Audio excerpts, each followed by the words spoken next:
అందరికీ నమస్కారం. Welcome to Surya's view YouTube channel. తల్లిదండ్రులు మనకి భారమా?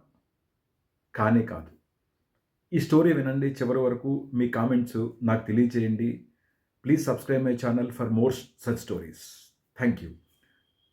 ఒక ఊళ్ళో ఒక రైతున్నాడు. రైతు తన తల్లిదండ్రులతో అలాగే తన భార్యతో ఒక చిన్న పల్లెటూరులో నివసిస్తూ వ్యవసాయం చేస్తున్నాడు. అయితే తల్లిదండ్రులు వయసు రీత్యా వాళ్ళకి కళ్ళు కనిపించడం లేదు. తల్లికి గానీ, తండ్రికి గానీ. అయితే తన భార్య, రైతు భార్య ఆ తల్లిదండ్రులని అంటే అత్తమామల్ని సాకడానికి తనకి ఇంట్రెస్ట్ లేక భర్త దగ్గరికెళ్ళి, "నేను మీ అమ్మా నాన్నల్ని సాకలేను. వాళ్ళకి నేను సపర్యలు చేయలేను. దయచేసి వాళ్ళని చంపేసి నాకు సపోర్ట్ చేయి" అని ప్రతిరోజు చెప్తోంది. అయితే తను ఈ రైతు ఈ బాధ పడలేక పేరెంట్సా? పెళ్ళామా? అని ఒక సందిగ్ధంలోకి వచ్చాడు.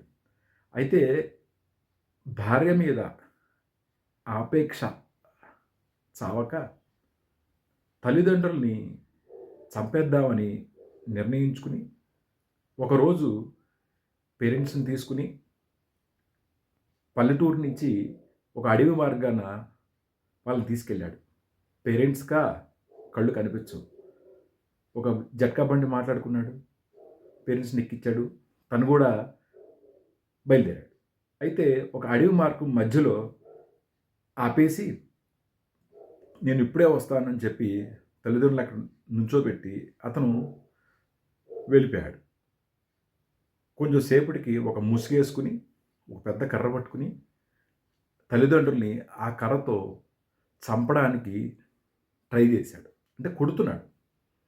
అయితే తల్లిదండ్రులు ఇద్దరూ కూడా, అమ్మ గాని, నాన్న గాని వాళ్ళిద్దరూ వాళ్ళ కళ్ళు కనిపించవు. ఎవరు కొడుతున్నారో తెలియదు. వాళ్ళు దొంగ అనుకున్నారు.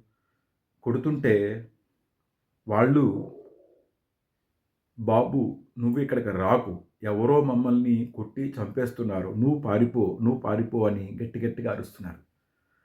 ఆ మాటలకి ఈ రైతుకి ఎంత బాధొచ్చిందంటే, నా తల్లిదండ్రులు వాళ్ళు చనిపోతూ కూడా నా గురించి ఆలోచిస్తున్నారు.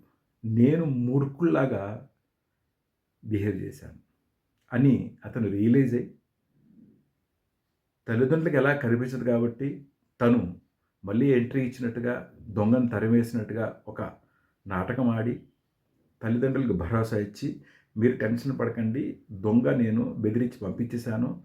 నేనున్నాను మీకు" అని చెప్పి వాళ్ళకి భరోసా ఇచ్చి మళ్ళీ జట్కా బండి వెనక్కి తిప్పి ఇంటికి తీసుకెళ్ళాడు.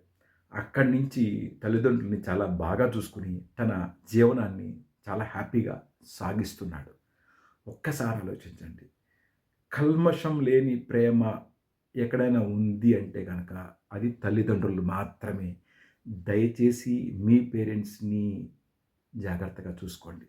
వాళ్ళు ఉన్నంత వరకే మనం హ్యాపీగా ఉంటాం.